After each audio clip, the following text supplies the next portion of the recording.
Grand Calanca, donc dis donc, à mon conseil, posez plus de questions.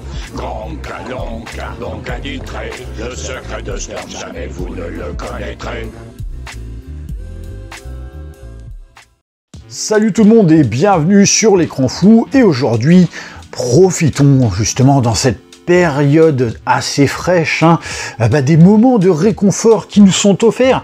Et comme c'est pas Disney qui, en ce moment, justement, en est capable, en cette fin d'année, avec notamment son Wish, eh bien, nos dévolus peuvent se tourner du côté de Wonka, donc sorte d'origine story du célèbre chocolatier magicien qu'on connaît tous à travers Charlie et la chocolaterie.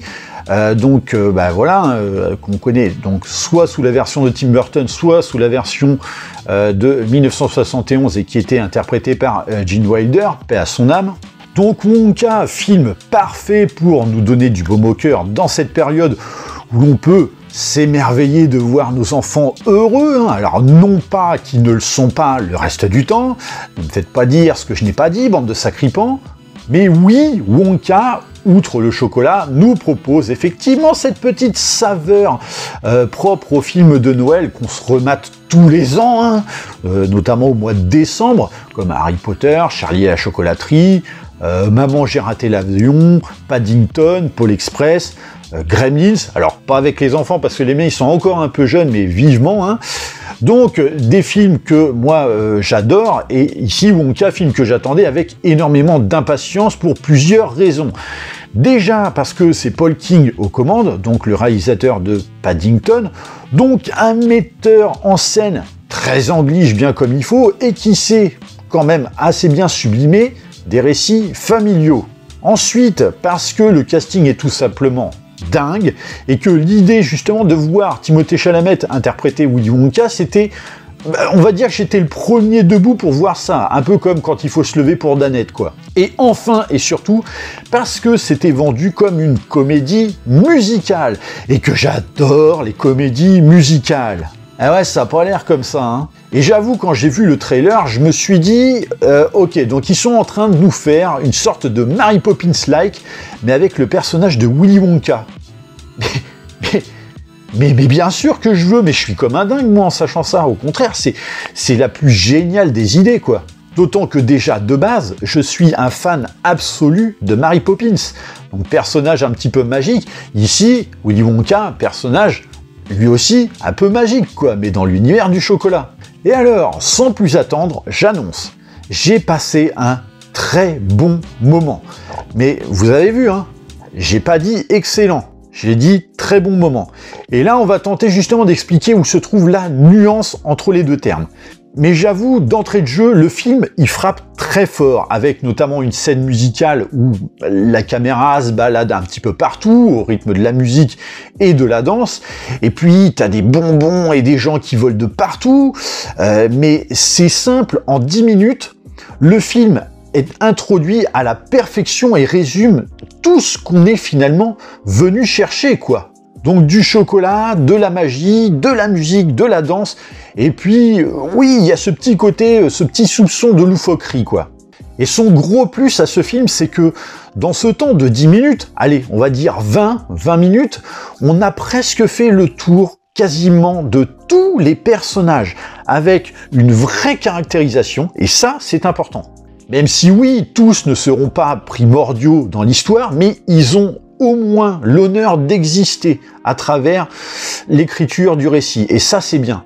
Pareil pour les décors qui sont très chouettes. Alors, certes, on a un petit peu le sentiment qu'ils n'ont pas beaucoup quitté leur hangar de tournage. Ça a presque un petit peu ce côté sitcom à grande échelle, tellement tout tourne autour des mêmes environnements. Mais en cela, c'est pas spécialement gênant, dans le sens où c'est le décorum idéal. Et surtout, Timothée Chalamet, il semble vraiment investi par le rôle et n'est pas là pour, on va dire, singer ses prédécesseurs dans le rôle. Et d'un côté, tant mieux. Même si oui, il sera quand même plus proche, et ça c'est évident, de la version de Willy Wonka interprétée par Gene Wilder en 71, que la version de Tim Burton campée par Johnny Depp D'ailleurs, je sais pas si vous avez remarqué, mais moi personnellement, si un jour on nous annonce qu'il fallait faire un remake de Charlie et la chocolaterie, mais de la version de 1971, s'il vous plaît, si vraiment vous voulez trouver l'interprète parfait et parfaitement ressemblant pour reprendre les traits de Gene Wilder, je vous en prie, faites signer Tom Hiddleston, notre cher Lokien, qui pour moi est vraiment mais sa copie conforme et a vraiment les traits de caractère qui sont parfaits pour le rôle, quoi. Hélas, donc face à cette entrée en matière de haute volée, comme on peut dire, je trouve que malheureusement le soufflet retombe assez rapidement et carrément on trébuche dans une période de latence à travers le film où on se demande si en fait il cherche à être véritablement une origin story à Willy Wonka. À la fin, en fait, t'as le sentiment d'avoir vu un événement de cette origin story, mais qu'il en manque quand même un petit peu, quoi. Et c'est d'autant plus frustrant que le récit, alors qui n'est pas mauvais en soi, je l'ai trouvé très bien, mais en vérité, pour ceux qui connaissent bien, il manque clairement d'originalité et surtout puise son inspiration de manière assez maladroite. C'est-à-dire que lorsqu'on décortique un petit peu le récit, et notamment à travers les méchants du film, qui sont au nombre de 3, t'as le sentiment de voir un remake de Fantastic Mr. Fox, notamment par rapport aux méchants du récit à travers le renard, donc les 3 méchants qui étaient Boggy Bean et Burns. Et bah là, en fait, on a vraiment ce sentiment de voir la même chose. Donc, inspiré de Fantastic Mr. Fox, récit qui était déjà écrit par Roald Dahl, donc l'auteur de Charlie et la chocolaterie. En fait, à partir du moment où tu pars sur cette piste-là, tu constates par la suite que tout à travers le récit transpire cette inspiration à Fantastic Mr. Fox, quoi. Et perso, je le cache pas, ça m'a quand même un petit peu perturbé dans l'instant. Mais parce que je passais mon temps du coup à faire la comparaison entre l'histoire autour du renard et l'histoire de Wonka, quoi. Mais ça, bon, c'est vraiment pour chipoter. En revanche, là où j'aurais beaucoup à redire, c'est que le film n'assume pas assez la folie qu'il est censé proposer. C'est-à-dire que il est censé t'inviter à l'évasion, à l'émerveillement, au rêve. D'ailleurs, le terme de rêve est souvent évoqué. Et que le film est, à mon sens, assez timide en la matière. À titre de comparaison, le film de Tim Burton, que moi personnellement j'adore, alors beaucoup le trouvent ultra kitsch maintenant, alors que c'est faux. Il l'a toujours été, et volontairement, ce film. C'est pas que maintenant qu'il l'est. Ce qui en fait le rend totalement intemporel à mes yeux. Et donc c'était un film, mais d'une richesse extrême. Et j'insiste sur le terme d'extrême, parce que ça dégoulinait de chocolat et de sucre de partout. Mais ce film-là, ça reste malgré tout un vrai tour de force, parce que moi, quand je le regarde, j'ai envie de piquer une tête dans le bassin de chocolat. J'ai envie de brouter l'herbe au sol de son usine, quoi, à Willy Wonka. J'ai même carrément envie de mâcher le fameux chewing-gum repas complet, même en connaissant les risques que ça implique. J'ai littéralement envie de plonger dans cet univers. Mais à la fin, bizarrement, j'ai pas envie de manger un seul carré de chocolat, parce que ce film avait la puissance de me rassasier visuellement et psychologiquement. Alors, certains me diront « Ouais, mais bon, c'était carrément indigeste ». Alors certes, mais la folie de Burton apportait ce soupçon perpétuel de loufoquerie qu'il parsemait, enfin qu'il saupoudrait, on va plutôt utiliser du terme saupoudrer. Donc voilà, c'était cette pointe d'acidité qui permettait de contrebalancer l'excès de sucre proposé par le film. Ouais, je sais, ça fait un peu très membre du jury de Top Chef, ceci étant, j'adore cuisiner et j'adore encore plus le chocolat, je serais capable d'en bouffer mais des quantités, j'aurais beau avoir mal au ventre que je continuerais d'en manger, quoi. Et malheureusement, je trouve que Wonka souffre de ça, justement, de ce manque, de cette folie qui vraiment est trop légère, ce qui fait que le film est, à mon sens, trop gentillé, trop naïf. C'est tout l'inverse du film de Burton. C'est trop sage, quoi. Et en fait, quand j'évoque tout ça, effectivement, une fois les 10-20 minutes passées, on entre dans une période de latence, et c'est que, en fait, déjà, ça manque beaucoup de chocolat, et ça manque aussi de magie, alors que ce sont les deux traits principaux censés caractériser le personnage dont le nom inspire quand même le titre du film, quoi. Et moi, quand je voyais dans les bandes annonces l'esprit très Mary Poppins, en vérité, on est plus proche de l'esprit du Mary Poppins 2 que du premier, hein. Vraiment. Avec en plus des musiques qui n'invitent pas justement à l'emballement parce qu'elles manquent de folie, tout simplement. T'as le sentiment d'écouter la composition de Luis Manuel Miranda qu'il avait fait justement pour Mary Poppins 2. Alors vous savez, c'était à la fois le compositeur mais aussi celui qui interprétait le mec qui allumait et éteignait les lampadaires. Donc c'est plus mélancolique et mélodique que loufoque. Donc ça n'invite pas non plus à de grands moments chorégraphiques en ce qui concerne la danse. Et donc, ça gâche un petit peu le talent que Timothée Chalamet met dans son interprétation. Parce que, et c'est là aussi que j'y voyais de l'empressement à voir ce film, c'est que Timothée Chalamet est un excellent acteur pour moi. Vraiment, je trouve qu'il est incroyable. Et que le voir jouer la comédie, on n'en a pas tant l'habitude. Même dans French Dispatch, de Wes Anderson, j'ai pas trouvé qu'il avait la pleine opportunité de pouvoir se lâcher en la matière.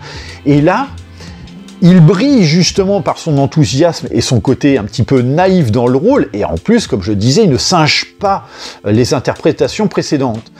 Mais la danse, là, on a enfin découvert le point faible de Timothée Chalamet, quoi, la danse. Après, je pense que les chorégraphes n'étaient pas non plus très inspirés, hein, ou alors en tout cas, ils n'ont pas choisi la bonne équipe. Et c'est dommage parce que Timothée Chalamet, avec son côté très longiligne, avait tout pour interpréter, on va dire, une sorte de Willy Wonka un peu pantin, qui aurait pu rappeler le côté squelettique et virevoltant d'un Jack dans l'étrange Noël de Mr. Jack, par exemple. Donc ça aurait pu amener à des danses très élancées, ça aurait été très très sympa. Et c'est d'autant plus dommage que le casting n'est pas non plus en reste pour donner vraiment de sa personne et jouer la comédie, quoi. Mention spéciale à Olivia Colman qui est extraordinaire, bon, ceci étant, dans n'importe quel film qu'elle a joué cette année, elle a été extraordinaire. Même en série, hein, n'oubliez pas, elle a quand même joué dans la série Marvel Secret Invasion, qui était une véritable daube. Et elle était, mais moi, je ne la regardais que pour elle, en fait, cette série, quoi. Pareil pour les interprétations de Tom Davis ou encore Keegan-Michael Kay, qui sont absolument extraordinaires. Et je parle pas de Hugh Grant en Oompa Loompa qui est vraiment parfait, même si lui-même avait révélé que ce fut, à travers ce film, la pire expérience d'acting de sa vie, vu qu'il était quand même filmé, mais que le corps serait totalement numérisé. Et que en raison de la taille du personnage, c'était très difficile de se synchroniser au mieux. Donc bon, ça a été une expérience très très particulière.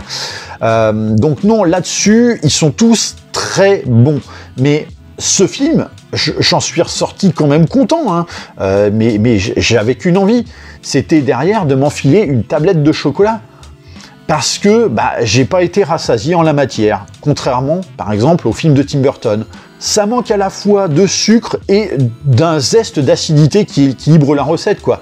Après, je dis pas, hein, c'est absolument pas un mauvais film, ne faites pas dire ce que je n'ai pas dit, hein, parce que oui, là je cite les points négatifs, mais c'est juste que le sujet méritait bien plus de fulgurance et de peps, alors qu'il y a des moments absolument géniaux, et que la mise en scène, là où Paul King propose parfois de poser sa caméra, le combo fait des merveilles. Et d'ailleurs, la photographie vient encore plus sublimer le truc. Elle est somptueuse.